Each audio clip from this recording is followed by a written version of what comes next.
what's up? MKBHD here, and welcome to your first look and hands-on of everything Apple just unveiled today at their 2025 September event. This is iPhone 17, 17 Pro, and 17 Air. Definitely get subscribed to be among the first to see the full reviews when they come out. But this is my first impressions, and I actually found it pretty simple to synthesize my thoughts on everything they announced today. Like, there is some good tech, there's some interesting new designs, and some questionable decisions, but the funny thing is, as I go to these events and as I think about all this stuff, what usually happens is I end up typically getting some texts from friends asking what I think of the announcements, and my mental task is to summarize everything I'm thinking about into one or two easily digestible sentences or just words to understand what's new and what happened. I don't want to tell them too much information.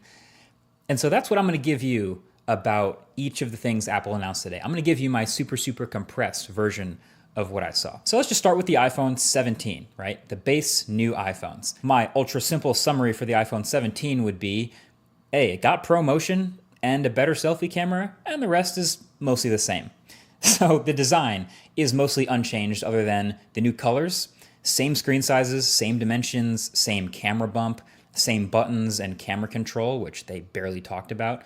But there's a new A19 chip inside, which we expected. That should see some nice performance gains and efficiency bumps, roughly 20% faster CPU, which is nice.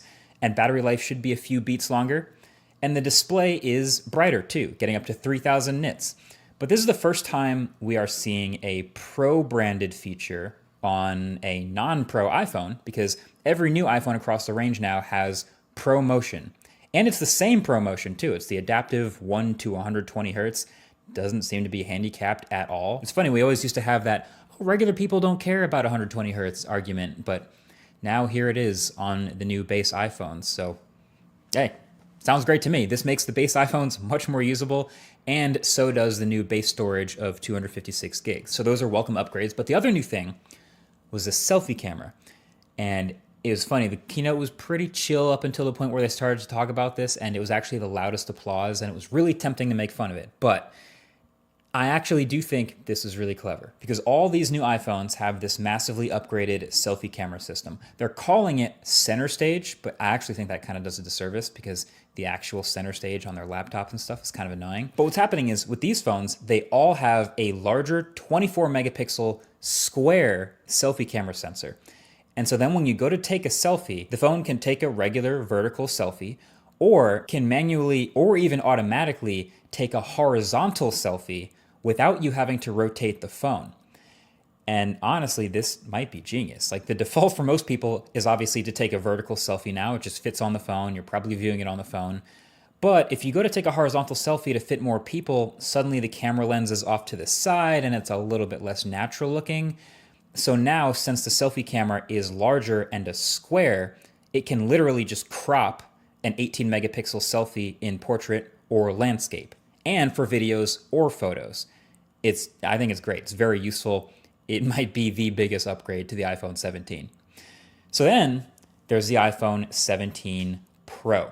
And my quick friendly summary of the Pro phones is, hey, they got better zoom and more battery and orange. So the Pro iPhones actually look a little bit different. There's actually quite a bit going on here with this new design. First of all, there's only 3 colors: cosmic orange, deep blue, and silver. Really bumming me out that there's no black Pro phone. But then I remembered dbrand exists. Never mind. But then the thing that's going to catch everyone's eye on the back is the camera bar up at the top, which is what Apple keeps calling in their keynote a plateau. It kind of looks a little bit like the Pixel's visor, or frankly what we've been seeing on a ton of other Android phones for years now, just a huge bar across the top of the back of the phone. But it's actually not just cameras in here. Apple's done some rearranging of the insides of the phone to actually shove more components, like the A19 Pro chip and the logic board and storage up here in that bar, so they could fill out more of the bottom of the phone with more battery.